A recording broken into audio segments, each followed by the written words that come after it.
Vamos a iniciar la primera jornada del encuentro presencial con la presentación de John Moravec, quien es doctor en educación, investigador, consultor, profesor de la Universidad de Minnesota y editor de Education Futures. John retomará el tema que analizó en su presentación durante la fase virtual, pensar la relación entre educación y trabajo de la sociedad 1.0 a la sociedad 3.0. Seguramente John profundizará en las preguntas que fueron planteadas en este espacio con el objetivo de seguir construyendo claves para posibles respuestas. Esta primera conferencia se estará transmitiendo en vivo por internet a través del sitio del encuentro en diferentes países y ciudades: Madrid, San Pablo, Santiago de Chile, Medellín, Guayaquil, Chiapas, Lima y Caracas, donde estarán reunidos especialistas juntos con la comunidad en general para debatir luego en el marco de las diversas realidades locales. Pedimos un fuerte aplauso para John Moravec. Bienvenido a este encuentro de Fundación Telefónica. Adelante, por favor. Muchas gracias. Es genial estar en Buenos Aires, es una ciudad divina, la arquitectura, la gente, todo es maravilloso, incluso el arte que uno puede ver en las calles. Muy bien, como estábamos diciendo, en los encuentros, en el encuentro del año pasado, la conversación basada en la innovación, cuáles son las estructuras. Cristóbal Cobo va a hablar después, va a decir que nosotros buscamos conocer el futuro porque no tenemos ni idea de qué hacer con el presente, qué es lo que está pasando. Yo soy un futurista de la educación, así que vamos a hablar un poco acerca de los futuros de la educación hacia la que creemos que nos dirigimos. Dicen que siempre tenemos que estar preparados. Es muy importante la etapa de los libros. Fíjense la imagen de la etapa de aprendizaje invisible. Este es un libro en el que los coautores somos Cristóbal Cobo y yo, y es importante hablar de las habilidades blandas para el aprendizaje. Muchas contribuyen con los distintos elementos para la emprendeduría y los modos de aprendizaje, lo que necesitamos hacer para el futuro. A ver, estamos hablando de liderazgo, responsabilidad, tener excelentes relaciones personales, entender verdaderamente lo que significa el riesgo. Estas son cosas muy difíciles de enseñar en la educación formal y ahora les voy a explicar por qué. Esta es una etapa que queríamos para el libro. Esta fue la que elegimos, pero queríamos esta imagen para la tapa del libro. Y mi mensaje aquí es muy sencillo. De alguna manera hemos industrializado el sistema de educación y nos hemos enfocado en construir cerebros empaquetados, empacados. Esto lo estamos haciendo en todos casos. Entonces, ahora se buscan credenciales.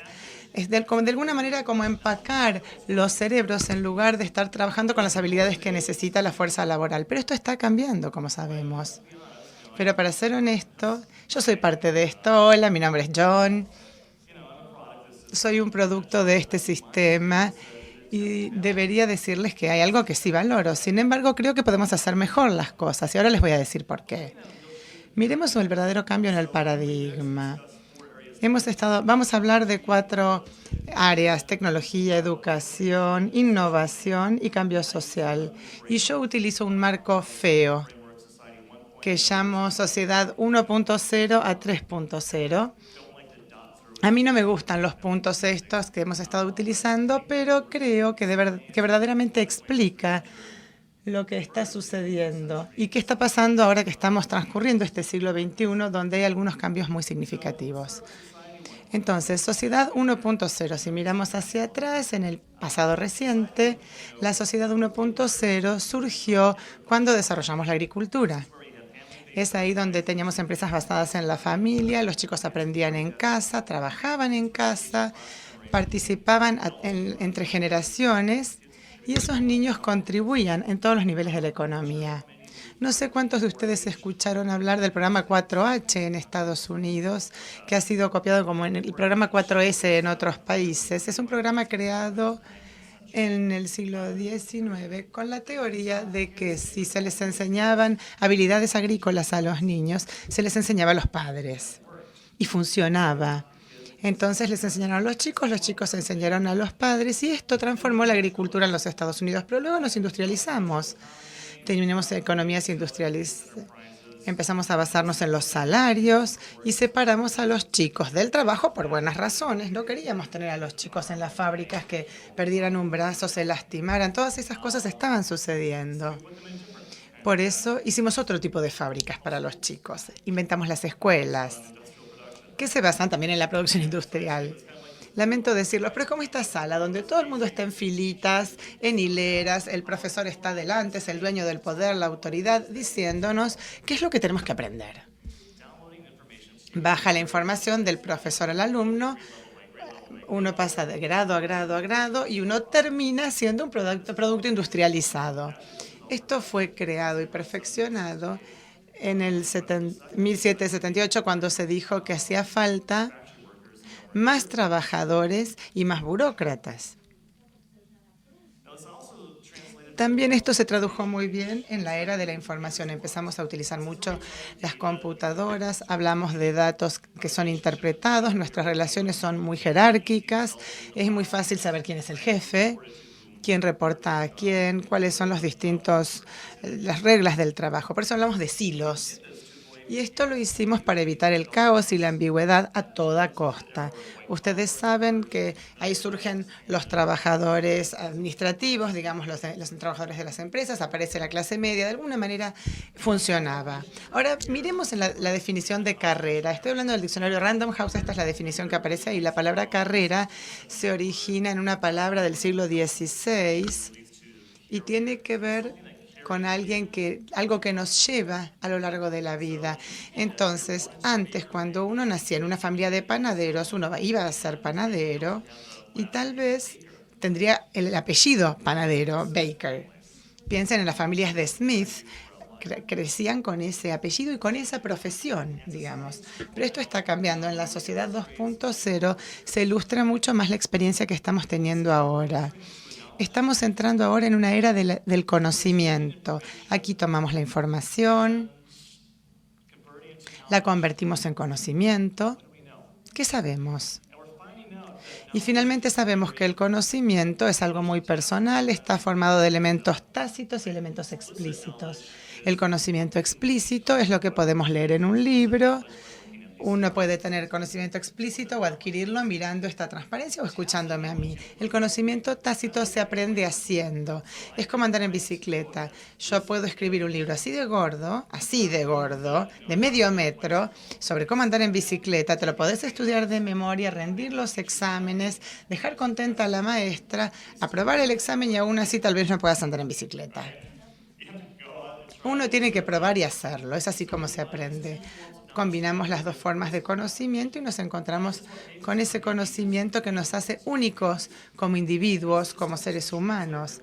Esto no se traduce tan fácilmente, no se traslada tan fácilmente. Es algo mucho más importante para las organizaciones. Otra cosa es que somos animales sociales. Nos reunimos en distintas configuraciones sociales y expresamos distintas formas de conocimiento social. Me encantan las formas de conocimiento social que van a ir apareciendo. Sé que en una horita vamos a tener un café, espero que tengamos conversaciones ahí. Ahí adquiriré conocimiento social. Pero la gestión del conocimiento también surge como un campo. ¿Podemos manejar, administrar el conocimiento en la cabeza de la gente? No lo creo. La gente más exitosa realmente maneja esta sensación de caos y ambigüedad que tenemos. Tenemos distintos conocimientos, distintas perspectivas. La idea de la carrera entonces está cambiando un poco. El diccionario dice también como segunda acepción que es el progreso de una persona o el transcurso general a través de la vida o una fase de la vida en forma de una profesión o un emprendimiento. O sea que eso cambió un poquito. Podemos tener varias carreras. ¿Cuántos de nosotros tenemos distintas carreras, distintos campos? Trabajamos en distintas organizaciones o compañías. El mundo realmente está cambiando y nosotros también. Tenemos esta sociedad donde la tecnología de la información y la comunicación nos permite colaborar de nuevas maneras. Tenemos YouTube, tenemos hip hop, tenemos wikis, blogs. Algunos ejemplos están en esta transparencia. Yo estuve remezclando, haciendo un remix de ideas para crear nuevos sentidos, nuevos significados, tomando distintas piezas. ¿Alguien escuchó hablar del DJ del disc-jockey Danger Mouse que creó el Grey Alabama? Hizo un remix de canciones de los Beatles con canciones de autores negros y logró algo muy bueno. Después estuvo prohibido porque le hicieron juicio a los herederos de los Beatles, pero realmente ha sido un ejemplo muy bueno de remix. Frank Sinatra también hace algo. Luego de morir también hubo problemas con él después de que murió. Wikipedia también es algo que es una mezcla y es un remix también. Esta es una era donde cualquiera puede participar en el periodismo. ¿Quién necesita invertir millones y millones y millones de dólares en equipamiento de televisión, estudios, talento, infraestructura para poder competir con la televisión cuando uno lo puede hacer gratis en YouTube? Tenemos una nueva participación, las tecnologías están mejorando cada vez más, la calidad y también la calidad de las ideas que la gente está incorporando también está mejorando. Esta es una era en la que cualquiera puede participar en la ciencia. Tenemos ciudadanos que son científicos. Por ejemplo, el Audubon Society. ¿Quién escucha hablar de Audubon Society? ¿Alguien lo conoce? Tengo un alumno en Minnesota que trabaja en el centro y me dijo que el pasatiempo favorito en los Estados Unidos es la cría de pájaros. Y yo ni siquiera sabía que había esto. Sin embargo, hay mucha gente que está saliendo a hacer avistaje de aves y demás. Sin embargo, la sociedad invita a los miembros a ir al patio, a salir al jardín, ver los tipos de pájaros que ven e informar sobre eso. Entonces terminaron con un panorama muy correcto desde el punto de vista estadístico de las poblaciones de aves en cualquier lugar. ¿Qué les parece? Y si queremos encontrar inteligencia extraterrestre, ETs, se puede participar en un programa de estudio en casa, pueden donar tiempo de computación para analizar señales y así tratar de encontrar la cura para el cáncer, para el Alzheimer. Se puede utilizar una PlayStation 3 para participar en distintos programas, para analizar muestras del espacio que trae la NASA. Lo pueden hacer desde sus hogares. Acá están los 7 astronautas. El programa espacial de los Estados Unidos no fue creado por científicos que ellos ni existían en esa época, los científicos especializados en el espacio, sino que lo hicieron como haciéndolo. Fueron a la Luna, llevaron cámaras y creo que por primera vez nos dimos cuenta de que somos un mundo. Ahí se ve como una maravilla única a la distancia y es ahí donde realmente la globalización entró en la cabeza de la gente. Se trata de un mercado global para ideas, para talento, para productos y también para el capital. Y hoy la economía del conocimiento tiene conciencia mundial. Además tenemos esta cosa llamada Internet. Creo que todos sabemos de qué se trata. Veo algunos que están tuiteando, así que no voy a hablar mucho más acerca de eso. La pregunta es entonces, cuando pasamos al contexto, ¿cómo hacen las escuelas para sacar lo máximo de una sociedad de cortar y pegar? ¿Cómo hacemos para convertirnos en organizaciones innovadoras? Tenemos que encontrar las respuestas. Pero si les preguntamos a las escuelas, vamos a encontrar algunas caras muy sorprendidas. ¿Cómo hacen las organizaciones para que tenga sentido Facebook o Twitter o hip hop? Yo no voy a responder esta pregunta porque no soy futurista, sino que voy a hablar de la sociedad 3.0. Para la mayoría de nosotros, este es el futuro al que todavía no hemos llegado. Este es el futuro que está empezando a aparecer, pero no hemos llegado ahí. Está a la vuelta de la esquina, pero es una minoría de personas y de ideas y de expresiones por ahora. William Gibson dice que el futuro ya está aquí, pero que está distribuido de manera despareja. Esto quiere decir que para la mayoría de nosotros estamos operando en la parte izquierda, pero en algunas cosas podemos ver alguna tendencia hacia el futuro como está en la derecha. Estamos trabajando apenas en esto. Y ahora estamos avanzando hacia la era de la innovación y el diseño. Tomamos el conocimiento que pide la gente y preguntamos, ¿y entonces qué? ¿Y qué pasa con eso? cómo se puede aplicar el conocimiento, cómo puede ser significativo. Entonces, la aplicación contextual del conocimiento es importante. Si es beneficiosa, se llama innovación. Otra cosa que descubrimos es que como el conocimiento es tan difuso, no podemos organizarlo de forma jerárquica. Estas relaciones ya no son tan fáciles de encontrar y las relaciones son cada vez más horizontales. Dentro de las organizaciones, como en Telefónica, por ejemplo, uno puede tener una organización, un organigrama muy bien definido, donde está todo claro, quién es el jefe y demás, pero si nos fijamos en las operaciones, ¿quién sabe qué pasa? Parece como un espaguetis con albóndigas, no tiene mucho sentido. Y las relaciones son cada vez más heterárquicas. Y además estamos tendiendo a un caos y ambigüedad en lugar de luchar contra él. Se lo está aceptando, se lo está abrazando. Se está trabajando para prestarle atención y encontrar buenos resultados para las organizaciones a partir del caos y la ambigüedad. Seguimos con la carrera. ¿Qué significa esto para la definición de carreras? Necesitamos una tercera acepción.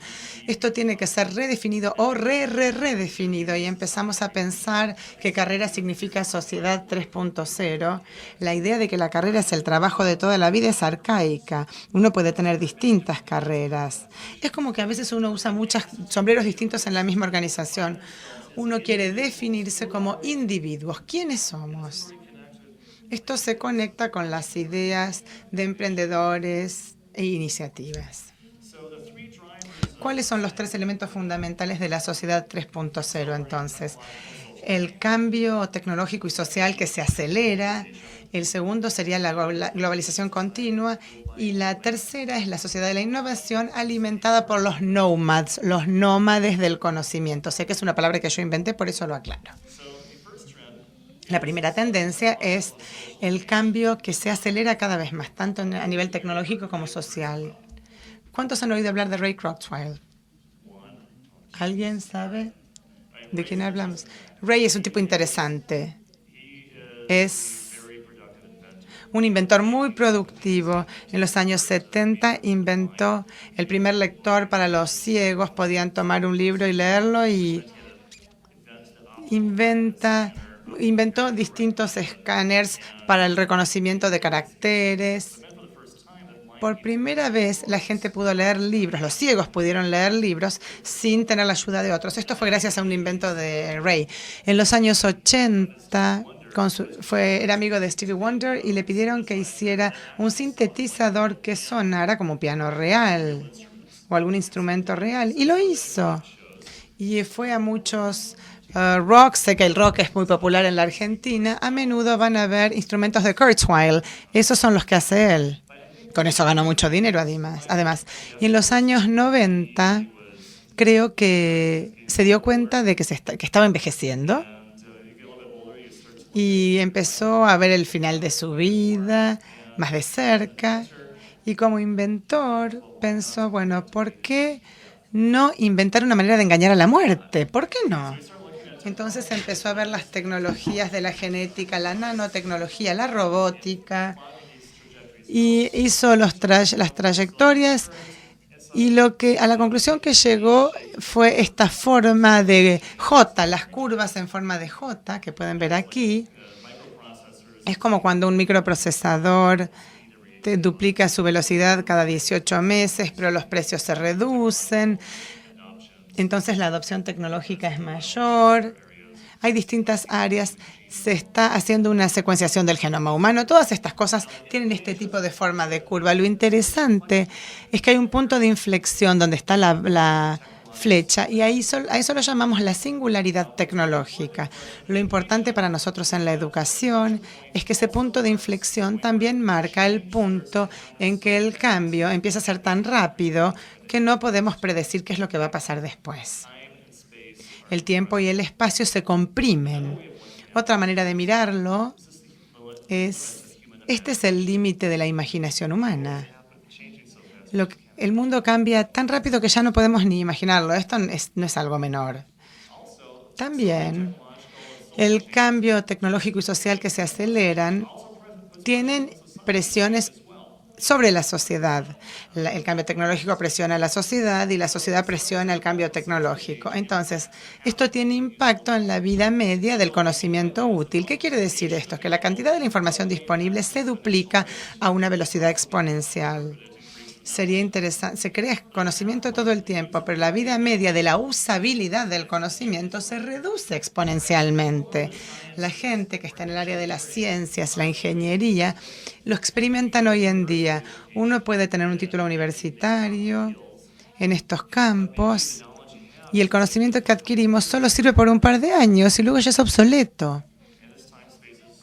Aquí el espacio y el tiempo se reducen y tal vez va a ser de 6 meses y después tal vez el conocimiento que adquiramos en la escuela sea obsoleto incluso antes de graduarnos. Son preguntas muy importantes. ¿Cómo nos mantenemos a la altura de semejante cambio? Hay un libro de Bill Gates que es excelente, una cita, perdón. Yo no es que sea fanático de él, pero él dice que la propiedad intelectual tiene la vida útil de una banana. Está buena, ¿no? Me parece muy buena la frase.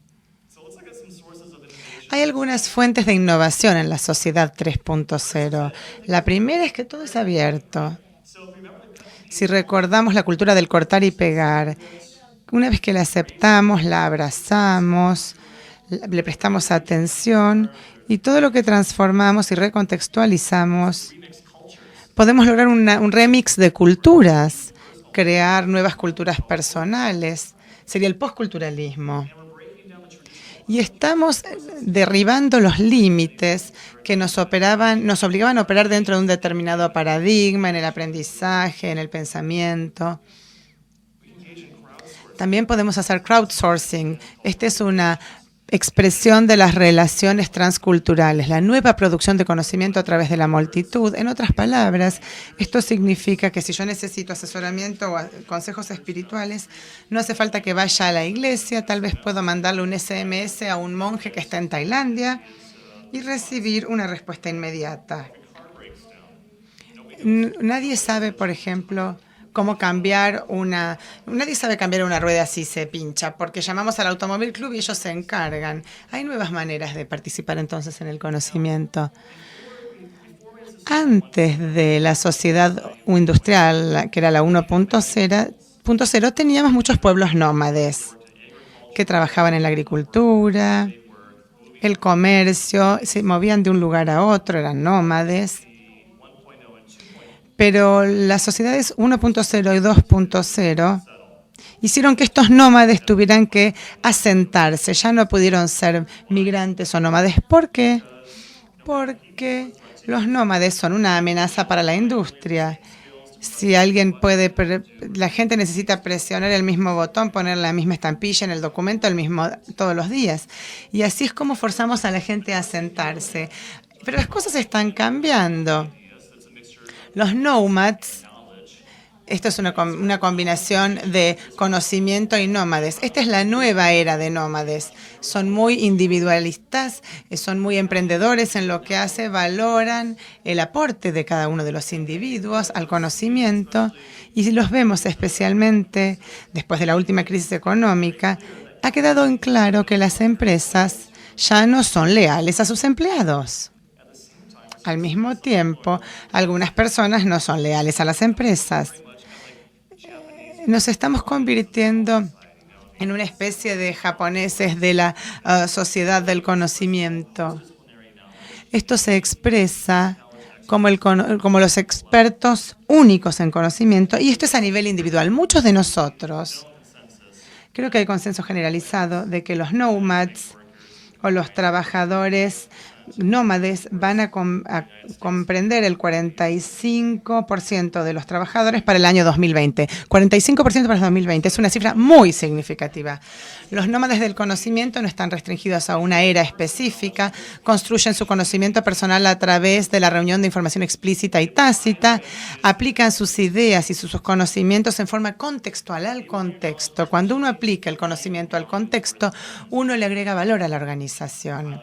Están altamente motivados para colaborar con intención utilizan las nuevas tecnologías para que los ayuden a resolver sus problemas, están abiertos a compartir lo que saben e invitan el acceso abierto a la información, el conocimiento y la experiencia de los demás. Desarrollan hábitos para aprender permanentemente. Aprenden, desaprenden, reaprenden, aplican las nuevas ideas a las prácticas y contextos necesarios.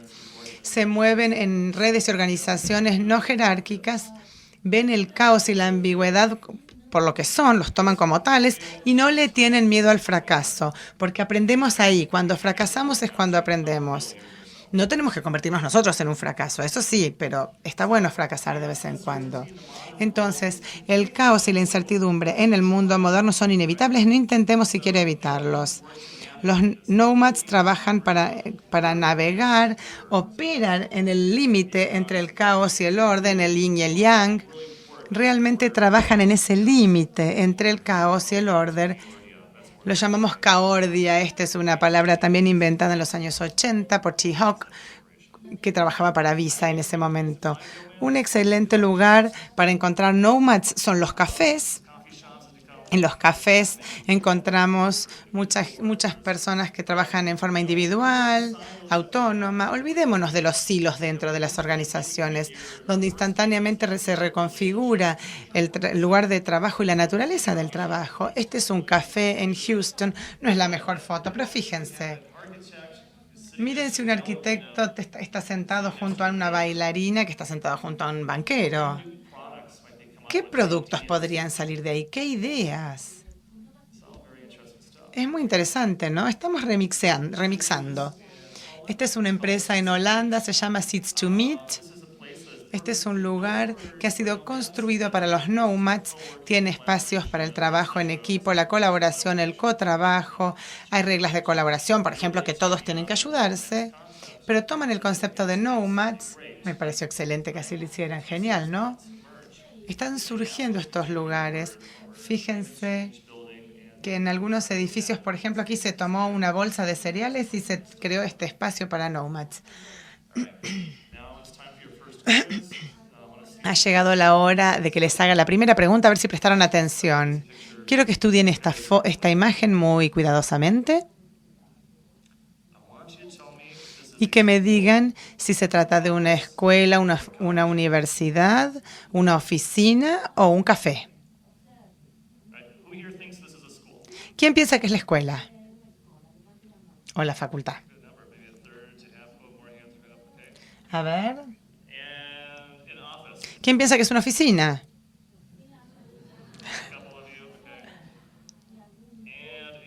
¿Quién piensa que es una cafetería? Bueno, algunos piensan que es una escuela. Esto es una cafetería, es un café. Fíjense que está el cafecito.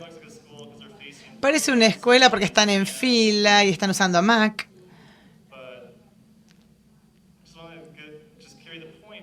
El punto es que este espacio es, de nuevo, un remix. ¿Por qué no tener escuelas en espacios así? ¿Por qué no trabajar dentro de las escuelas o en los cafés? O tomar café en la escuela, está bueno. Y también me gusta que hay una escuela de negocios para nomads en Ámsterdam. Están creando la sociedad Nomad en los últimos años. Y hay uno de los proyectos que hacen. Esto realmente es aplicarlo, remixar la escuela o la facultad con las empresas, con la sociedad. Uno de los emprendimientos que tienen fueron a KLM. KLM vino a pedirles ayuda para diseñar una mejor experiencia para los viajeros de negocios. Una de las ideas que tuvieron fue, bueno, ¿por qué no utilizar los medios sociales para conectar a la gente con la que está sentada una al lado del otro? Tuvieron excelentes ideas. Esta se llama Meet and Seat. Entonces, el que vuela por KLM y reserva el vuelo puede ver los perfiles de los medios sociales tipo Facebook o LinkedIn de la gente que está sentada al lado. O pueden elegir con quién sentarse. Así se puede conocer a gente interesante o evitar gente con la que no se quieren sentar. O si uno espera tener suerte en el avión, bueno, ahí puede intentarlo. Es una buena oportunidad para hacer un remix y darle una finalidad adicional a la educación. Este gráfico, esta tabla horrible que pueden haber visto en los videos anteriores, es horrible, pero ilustra lo que tenemos. Pasamos de relaciones fundamentales. Antes era muy fácil definir relaciones, ahora son más complejas y ahora decimos que son complejas y creativas, o sea, teleológicas, porque el sistema crea sus propios objetivos. En cuanto a la conceptualización del orden, era jerárquica y autoorganizada. Buscamos relaciones más sinérgicas en lugar de los enfoques más deterministas o mecánicos. Y esto significa que tenemos que enfocarnos más en el diseño. Eso está surgiendo como un tema fundamental, el pensamiento en el diseño. La causalidad solía ser muy lineal.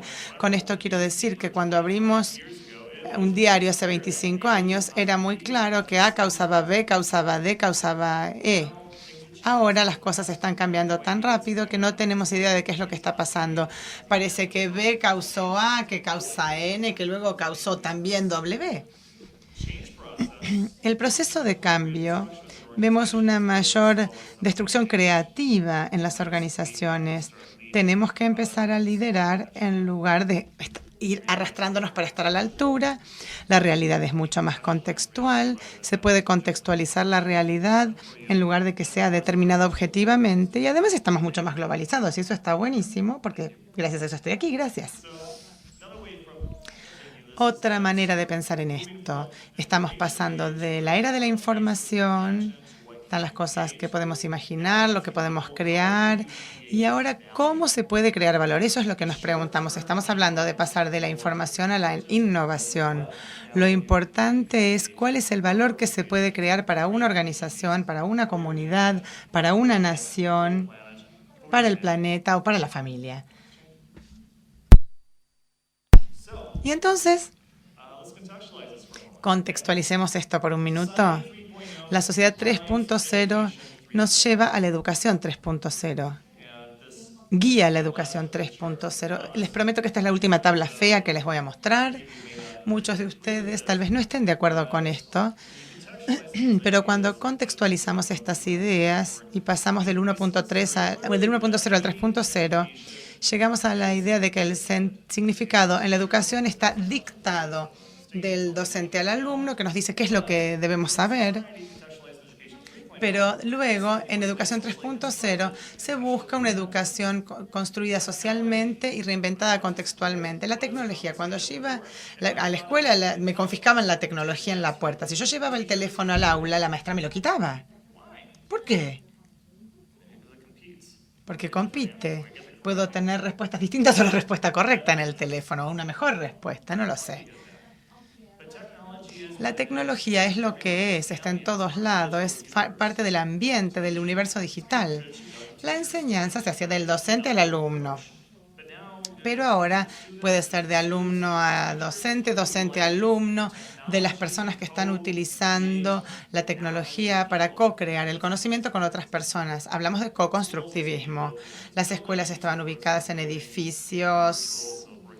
Ahora pueden ser edificios y virtual, o sea, brick and click, ladrillo y clic. Pero también ahora, en Educación 3.0, la escuela puede estar en cualquier lugar. Lo acabamos de ver en los ejemplos. En la red de la Universidad de Shibuya, no sé si escucharon, hay un chico que está tan alto de la educación superior en el Japón que creó su propia universidad y lo hizo en Tokio, en un barrio muy lindo.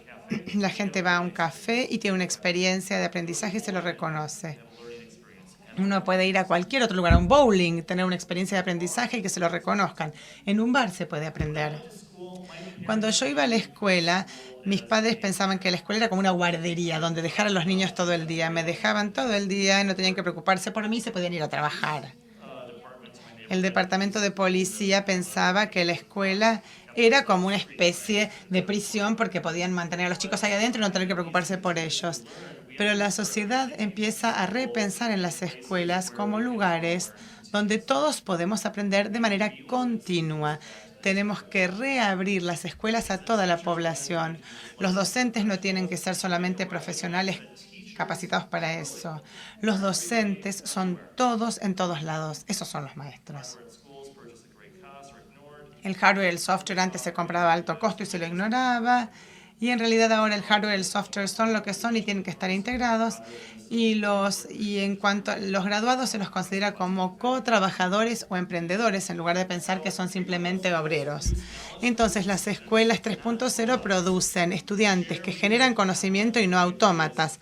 Ellos comparten, remixan y capitalizan nuevas ideas y abrazan, aceptan el cambio en lugar de luchar contra él. Estas escuelas no se basan en el hardware o en el software, porque estos hacen cosas que ya hemos hecho, simplemente un poco mejor. Las escuelas 3.0 hacen algo nuevo. Están construidas en base al mindware. Están basadas en la imaginación, la creatividad y la innovación.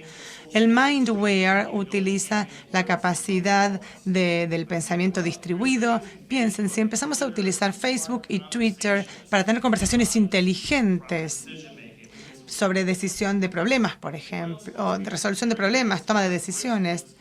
Por eso hablamos de brick and click, de cafés, cafeterías. Si utilizamos el mindware correctamente, podemos aprender en cualquier lado. Mindware, imaginación, creatividad e innovación. La gente se enfoca en las tecnologías. No quiero hablar tanto de eso, pero muchas veces las compañías inyectan tecnología en escuelas donde no se necesitan o no se las utilizan debidamente. Ese clip es un buen ejemplo de esto. ¿Recuerdan a Clippy, que aparecía hace 10 años, hasta que Microsoft lo mató? Cada vez que uno trataba de hacer algo y no salía el clip de papel a torturarnos, a decirnos que habíamos intentado hacer algo que no había salido. Nosotros tenemos que crear tecnologías, las que nosotros necesitamos, en lugar de consumir tecnologías que otras personas dicen que piensan que necesitamos. Esto significa tenemos que ser prosumidores, productores y consumidores de tecnología, prosumidores. En otras palabras, no usemos tecnologías para enseñar la misma mierda de siempre. Pensemos en cosas nuevas. Entonces, ¿cuáles son los desafíos que enfrentamos? Algunos de los desafíos claves son estas conversaciones. Primero está la semántica. Si hablamos de conocimiento e innovación, muchas veces la gente, sobre todo los líderes de las organizaciones, hablan de datos e información. Aquí tenemos algunas definiciones. Voy a leer mis notas para decir, los datos están aquí y allí. Los podemos combinar para crear información. El conocimiento tiene que ver con tomar la información y crear sentido, significado. La innovación es tomar medidas con lo que sabemos para hacer algo nuevo y beneficioso. Creo que el problema mayor que enfrentamos tiene que ver con esto. No podemos gestionar el conocimiento, es algo personal, tiene dimensiones tácitas y explícitas y tenemos que reconocerlo tal cual es. Otra cosa importante es que la gente quiere un poco menos de cosas. La gente quiere experiencias y no cosas. Entonces, en la economía que está guiada por la experiencia invisible, lo sorprendente es la nueva moneda. Los valores están cambiando. Pasamos de lo tangible a lo intangible, como el iPad. El iPad es un excelente ejemplo. Steve Jobs hace 2 años introdujo el iPad y dijo, era maravilloso y mágico. Esas fueron las experiencias. No dijo nada sobre lo que hace. Y millones de idiotas, yo me incluyo, hicimos cola en Apple el primer día para comprarnos un iPad. Yo lo quería esa experiencia mágica.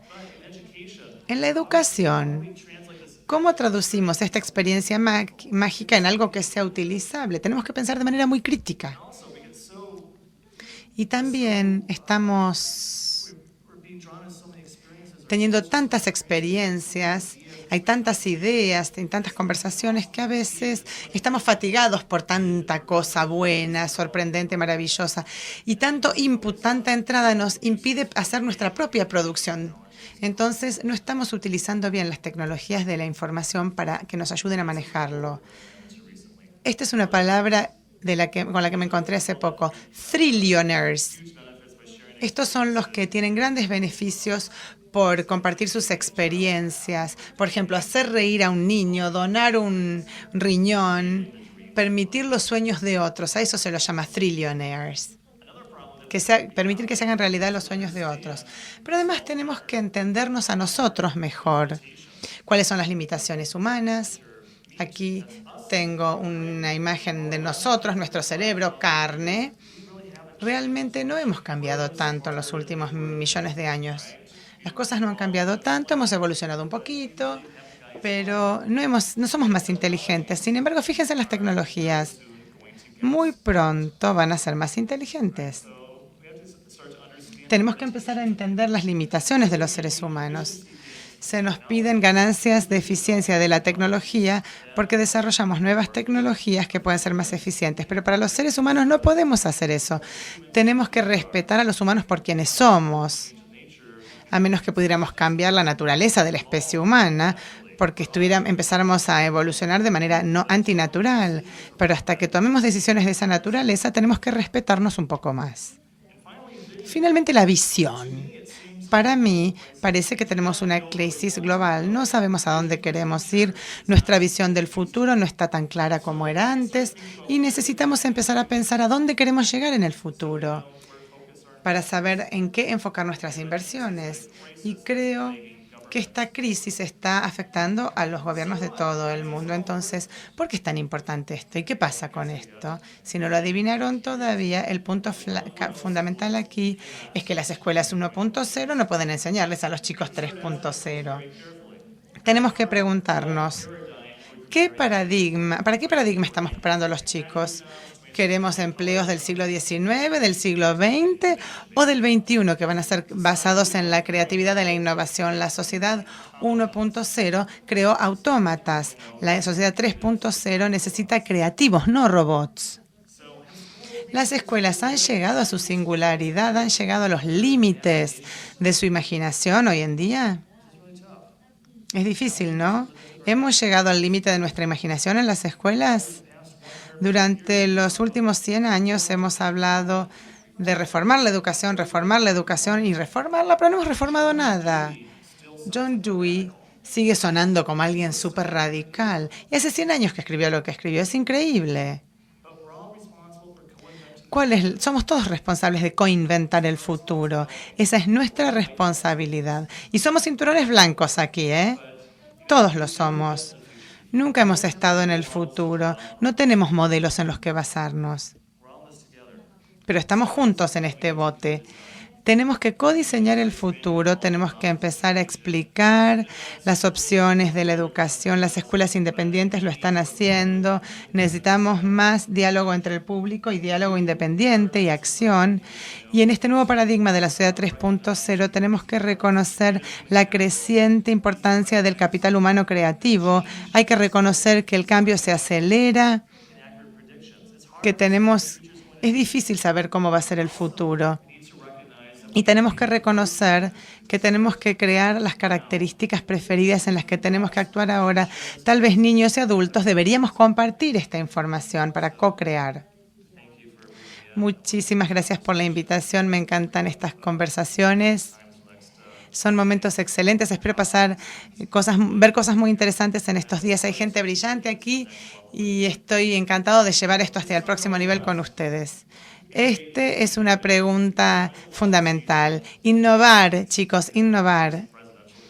Tenemos un candidato a vicepresidente que no era tan importante, dijo drill, baby, drill, cuando se trataba de hablar del petróleo y de hacer excavaciones de petróleo. Entonces alguien fue a CNN y dijo, hay que empezar a pensar en innovar, bebé, innovar. Y creo es eso lo que tenemos por delante, la nueva búsqueda. Muchísimas gracias. Espero charlar con ustedes durante el día. Lean el libro, aprendizajeinvisible.com, lo pueden bajar en forma gratuita y también me pueden encontrar a mí en Education Futures y contactar por ahí. Muchísimas gracias.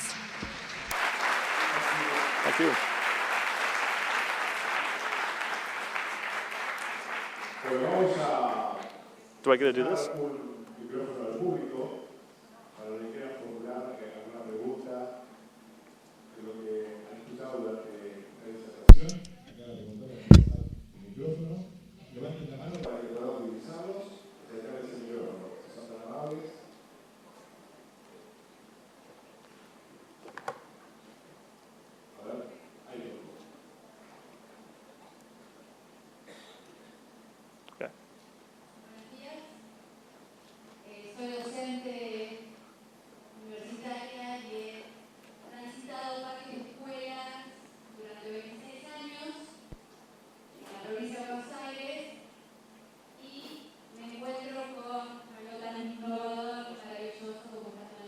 Chicos, no me llega el sonido a la cabina, por favor. No llega el sonido a la cabina.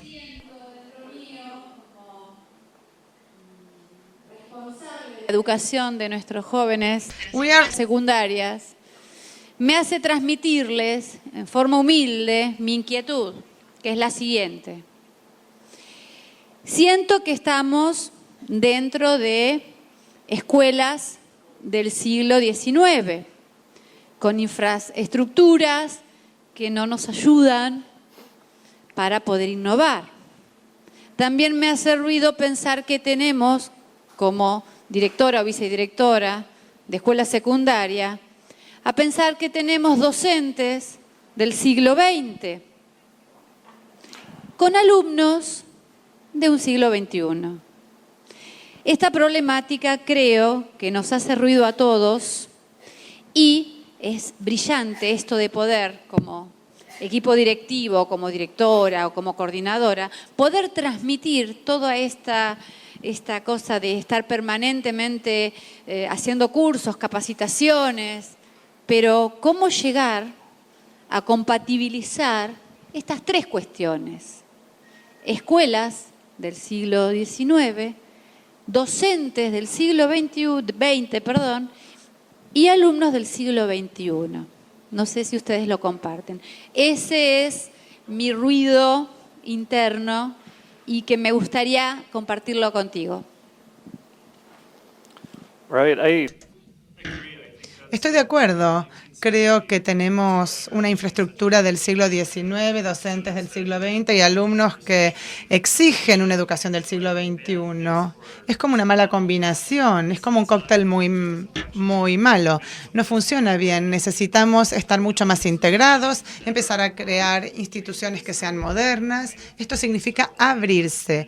Hay que empezar a abrirse a la comunidad, iniciar las conversaciones, conectarse con las empresas y tener estas conversaciones, y también con los alumnos y encontrar la manera de empoderarlos un poco más. En aprendizaje invisible, realmente hablamos de la necesidad de intentar la creación de una ecología de opciones. Tenemos que empezar a enfocarnos en ofrecer no enfocarnos en una manera para la educación, porque un único camino no es viable. Este es el enfoque de la educación. ¿Qué pasa si nosotros plantáramos solamente papas? ¿Qué tan maravillosa sería nuestra dieta? ¿Qué pasaría como pasó en Irlanda en el siglo XIX cuando hubo una hambruna y la papa lo salvó? Bueno, tenemos que pensar en lugares como Seeds to Meet, este sitio que les mostraba en Holanda, donde también están trabajando en la esfera de la educación. Los alumnos vienen, los invitan a estudiar en este lugar y también colaboran con escuelas para remixar estas personas nómades independientes con alumnos para que puedan coenseñar. Esta es una opción, pero hay muchas disponibles. Las escuelas democráticas, hay mucha oportunidad para ellas en el siglo XXI. Aquí estamos en la mayor democracia del mundo y lo que vemos es que esto falta en las escuelas. ¿No es raro? Tenemos que empezar a practicarlo. ¿Cómo? Empoderando a los alumnos, empoderando a los docentes, para que ellos lideren el cambio, para que ellos transformen su propia infraestructura. Creo que hay mucho espacio para tener conversaciones muy osadas, verdaderamente osadas. Tenemos que participar ahora. Tendríamos que haber empezado a hablar de esto hace 100 años, pero bueno, hagámoslo ahora. En el fondo del salón, si se pone de pie, si es tan amable, muchísimas gracias. Perdón, es medio complicado con todo lo que tenemos encima. Okay. A ver, mira, yo tengo muchos años de docente, fundé una escuela de nivel inicial, luego continué en el primario, luego en el secundario. Tuvimos 6 años de una experiencia excepcional donde integrábamos alumnos de distintas edades y compartíamos distintos conocimientos, distintas inquietudes. Realmente una escuela maravillosa donde incorporábamos los conocimientos de los alumnos, los aportes de los padres y de la comunidad. Luego gestiones gubernamentales nos cortaron esta experiencia y bueno, en el momento estamos mucho más comunes, digamos, que aquella época. Pero mi pregunta es la siguiente. Yo sigo investigando en esta escuela con mi comunidad y con los chicos. Y hay algo que realmente, o sea, que me preocupa y no me cierra con todo esto. Lo veo ahí, me parece muy interesante. Pero lo que estoy viendo que los alumnos día a día están como cada vez más incapacitados para verse a sí mismos como seres humanos. Hay alumnos que no saben ni respirar. Yo en este momento hasta estoy haciendo yoga y reiki en clases. Veo que los chicos son incapaces de relajarse, de sentir su respiración, y los veo totalmente acelerados e incapaces hasta de abordar estas cosas interesantes que vos decís. Entonces yo me pregunto, digamos, ¿cómo tenemos que acordar y respetar y recuperar el ser humano interior para después sí podamos acercarnos creativamente a esto que es un instrumento, que bienvenidos sean todos los instrumentos. Pero me parece que no tenemos que estar dejando de lado esto que también es una cuestión muy, muy seria, y creo que ninguno de nuestros compañeros va a estar dudando porque debe tener sus chicos en clase constantemente inquietos, inseguros, molestando y demás, porque, bueno, no pueden ser capaces de una pausa. Gracias.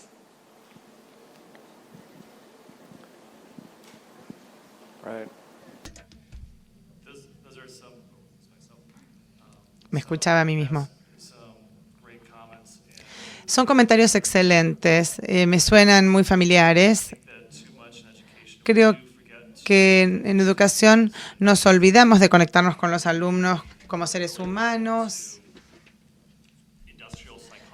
Estamos embebidos en una psicología industrial dentro de las escuelas que también se traduce en una psicología educativa y regímenes de pruebas y de evaluaciones que los chicos están enfocados solamente en eso, y eso no beneficia a los alumnos, tampoco para los docentes. En realidad esto es un beneficio para los ministros del gobierno. Creo que tenemos que empezar a pensar en estas cosas y permitir que los niños sean niños y se expresen como tales. Enfocarse menos en qué pensar, sino en cómo pensar. Y eso va, sin duda, a transformar nuestros enfoques de la educación de manera dramática. Excelentes comentarios. Gracias. ¿Alguna otra pregunta más para John? Aquí adelante.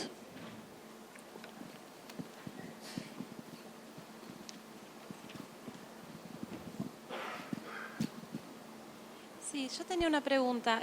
¿Cómo calificar, o sea, si pudiéramos integrar tan maravillosamente las tecnologías, cómo calificar a los niños y demás con la mentalidad de docentes que tenemos hoy de ponerle o un 10, o un aplazado, un muy bien? O sea, ¿cómo se califican estas habilidades en el aula? How important are grades? ¿Cuánta importancia tienen las calificaciones? ¿Son tan importantes? No son predictores del éxito. Tal vez deberíamos encontrar otros sistemas de evaluación donde se tome al niño y se le diga que es probable que sea un éxito y no un fracaso. Tal vez tendríamos que cambiar el sistema de evaluación y decir, parece que no te está yendo tan bien aquí. ¿Cómo te podemos ayudar para que te vaya mejor en esto?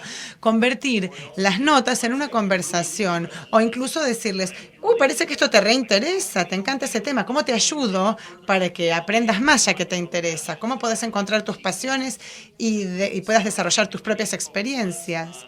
Creo que tenemos que enfocarnos menos en las notas y más en encontrar este diálogo con los chicos en lugar de hacer estas evaluaciones, hacer una evaluación más formativa, que sea una conversación, que esté más centrada en el alumno, el interés del alumno, la necesidad de la comunidad.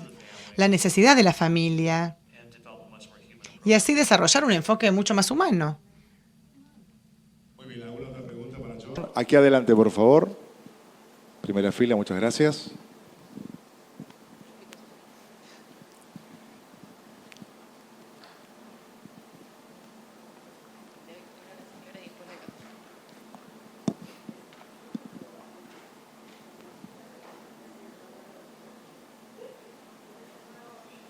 Hello, good morning. Nice to meet you. How do you consider it could be possible? ¿Cómo considera que sería posible, como ya ha dicho, hay una especie de resistencia intrínseca al cambio? ¿Cómo podemos hacer frente a eso dentro de una sociedad distinta?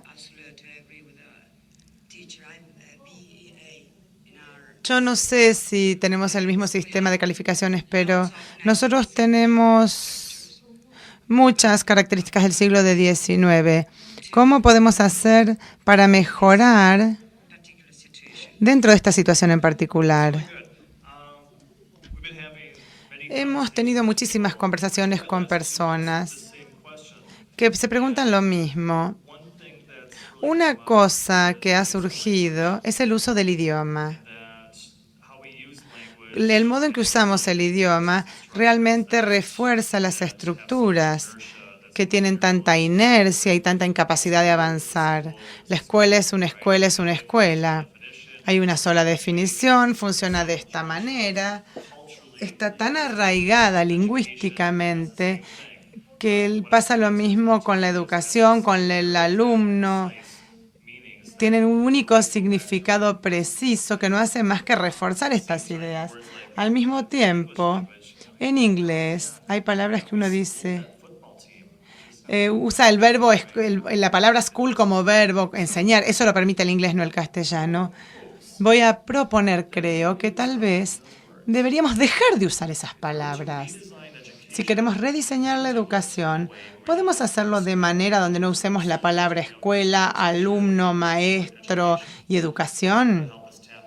Eso nos ayudaría a tener más creatividad y encontrar nuevas maneras para comunicar ideas, encontrar nuevas palabras y crear palabras como nomads para rellenar esas faltas, esas lagunas que tenemos. Tal vez se trata de una creación nueva, creación de nuevas palabras, de nuevo lenguaje, para poder dar un salto hacia adelante. Soy Cristian Bravo de Fundación Telefónica Chile. Te cuento que estamos conectados en directo en Santiago con 50 directores y docentes viendo tu ponencia. Y hay un director que quiere hacerte una consulta. ¿Cuál es el rol de las políticas educativas en este proceso de cambio? Y a mí me gustaría agregar la pregunta, ¿cuál es el liderazgo que deben tener estos directores para tener escuelas 3.0? Gracias.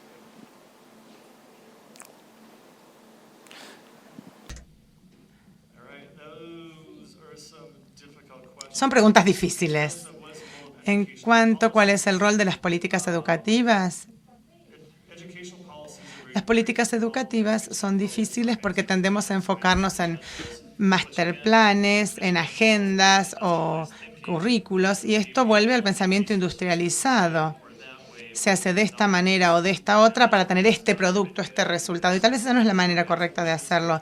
Deberíamos empezar a encontrar la manera de descentralizar las políticas educativas para que cada comunidad, alumnos, padres, puedan encontrar su propia manera de aprender y enseñar. Algunas maneras van a funcionar y otras no, pero en cuanto al rol del gobierno en las grandes instituciones que hacen la política, ellos tienen que enfocarse en facilitar esta conversación para que podamos saber qué es lo que funciona mejor en la educación. En cuanto a los docentes y directores, ellos tienen que prestar atención a tener una mayor interfaz con las comunidades, con los padres, con los alumnos incluso, y tener estos diálogos y estar muy abiertos. Hay que estar abiertos al cambio, a probar cosas nuevas, a permitir enfoques paralelos o multiparalelos. es un verdadero desafío y es muy difícil para los hacedores de política hacer esto. A ellos les encanta decir, bueno, si ponemos los recursos aquí y hacemos esto y hacemos estas pruebas. Por ejemplo, hay un tema muy importante en Estados Unidos y se pone mucho dinero en eso, se esperan grandes retornos a partir de ahí y a veces no todo funciona tan linealmente. Entonces, hay que incorporar a la comunidad. Siguiente pregunta. Bueno, no es una pregunta, es tal vez una inquietud que me surge. Y tengo problemas en formular esta inquietud porque no sé si corresponde a lo mejor a una actitud de reticencia ante el cambio.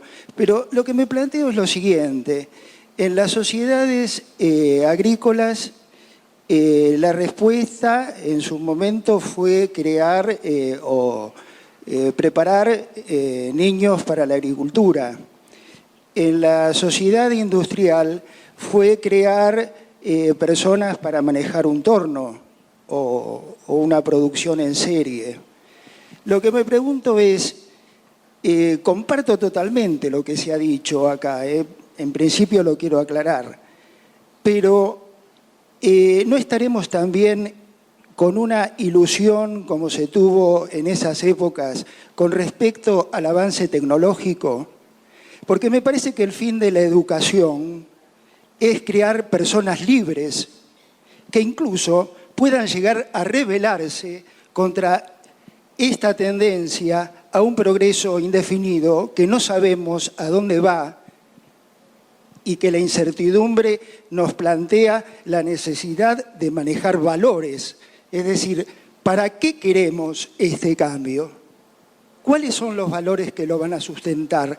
¿Las personas van a ser más libres o van a ser esclavas del avance tecnológico?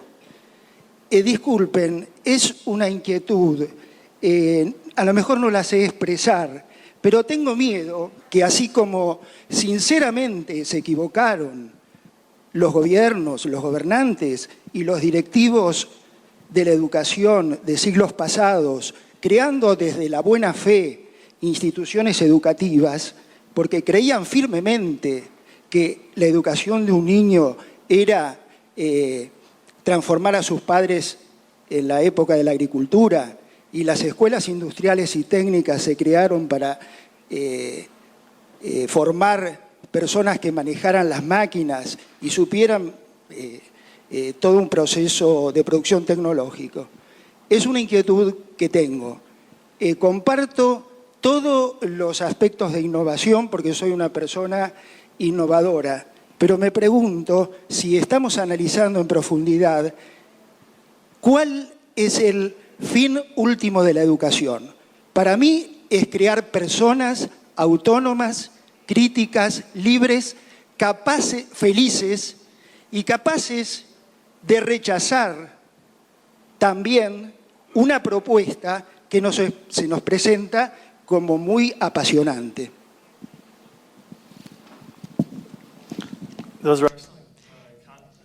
Excelentes comentarios. Comparto todas esas preocupaciones.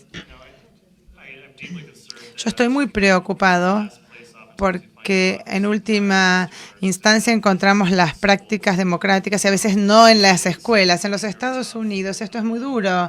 Muchas escuelas se parecen a prisiones, son lo menos democráticos que hay. Uno tiene que pasar por detectores de metal, tiene que hablar con los administrativos a través de vidrios blindados. Se les pide a los chicos que realmente hagan cosas que realmente parece más una prisión, una cárcel que otra cosa. Pero cuando los alumnos se expresan y expresan sus propias ideas u opiniones, los silenciamos. La semana pasada en Canadá, millones de alumnos hicieron manifestaciones y protestas por cosas que no les gustaban. Estuvieron en todas las ciudades Y en realidad esto se informó muy poco en los medios. Tendemos a ignorar a los alumnos y sus opiniones. Esto es un mecanismo social que a mí me preocupa mucho. Esto fue muy grande y no salió en los medios. Me preocupa lo que hacemos dentro de las escuelas y también lo que se hace fuera de las escuelas. John, antes de cerrar este bloque, si sos tan amable. Sí, buenos días. Mi nombre es Gustavo Palini, soy periodista. Y creo que bueno, está muy bien la cuestión de la innovación tecnológica y hoy día nadie puede empezar a negar que es imposible tener una educación sin innovación tecnológica. Ahora, en el sentido en el que hablaba el señor recién, a mí me parece que habría que aclarar que las tecnologías siguen siendo un medio y no un fin en sí mismo, ¿no? Y que hay veces que hay que entender que los chicos mismos a veces no tienen el conocimiento básico sobre cosas que son absolutamente básicas y se puede empezar a entender que la tecnología es un bien en sí mismo, sin que antes tengan conocimientos básicos concretos, por ejemplo, sobre matemática o sobre lengua, sobre historia. Un científico tiene que saber sobre su ciencia específica y después saber sobre tecnología, porque si no se corre el peligro de creer que la tecnología es un bien en sí mismo. Simplemente eso. También en mi profesión muchas veces nos pasamos todo el día tuiteando sobre ideas que no existen, ¿no? Y la verdad es que, bueno, es un peligro, ¿no? Pensar que simplemente empezar a tuitear sobre la nada es un conocimiento en sí mismo. Nada más. No. Tuitear nunca es conocimiento, puede ser la expresión de parte de lo que uno sabe, pero esto no es más que información, es información cortita, no es conocimiento.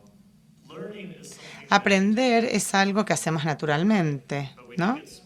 Pero tenemos que ser más inteligentes en cuanto a la manera en que aprendemos y en que nos coenseñamos. Tengo una sobrina de 2 años y es increíble mirarla aprender a caminar, aprender a jugar, aprender a comer en la mesa. Si las escuelas se hubieran encargado de eso, tal vez estaría en silla de ruedas, porque los enfoques son muy distintos. Aprendemos muchas cosas naturalmente.